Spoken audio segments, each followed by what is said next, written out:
ಒಟ್ಟ ಜೋರ್ಲೆ ಮಳಿ ಆಯ್ತೈತ್ರಿ ಹುಡುಗರು ಊಟ ಕೂತಾವ ಯಾವ ಒಬ್ಬ ಹೇಳವಲ್ರಿ ತಾಟ್ನಾಗೆಲ್ಲ ಸಾರ ಹಾಕೊಂತಾವ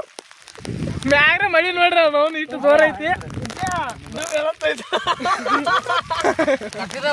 ಹುಡುಗರು ಒಟ್ಟ ಕಷಾತ್ರಿ ಮಳೆ ಜೋರ್ಲೆ ನಾವ್ ಊಟ ಮಾಡ್ಲಿ ವಿಡಿಯೋ ಮಾಡ್ಲಿ ತಿಳಿವತ್ ನಂಗ ನೋಡ್ರಿ ತಾಬಂಡಾಗ ಇಲ್ಲಿ ಯಾನಿದು ನೀರು ಕುಡಿದಾಗೈತ್ರಿ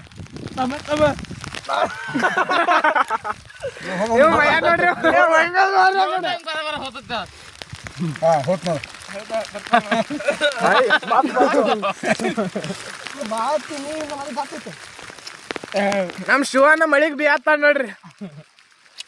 ಸಪ್ರ ಅಂತ ಒಣಗಿತನ ಆತಾನ ನೀರ್ ತಿನ್ನತ್ತು ನಂದು ಹಿಂಡ್ಯಾಗ ನೀರ್ ಹಾಕಲ್ಲ ಪಪ್ಪ ಹೋಗಿ ಗಾಡ್ಯಾಗ ಕೂತಾನ ನಾವ್ ಊಟ ಮಾಡ್ಕೊತ ಸಾಂಬಾರ ಬಶ ಅಂದಂಗ ಸಾಂಬಾರ ಊಟ ಜೋರ್ ಐತ್ರಿ ಎಲ್ಲ ಕುಡಿತ ಖರೆ ನೀರ್ನ್ಯಾಗ ಊಟ ಮಾಡೋದಾಗೈತಿ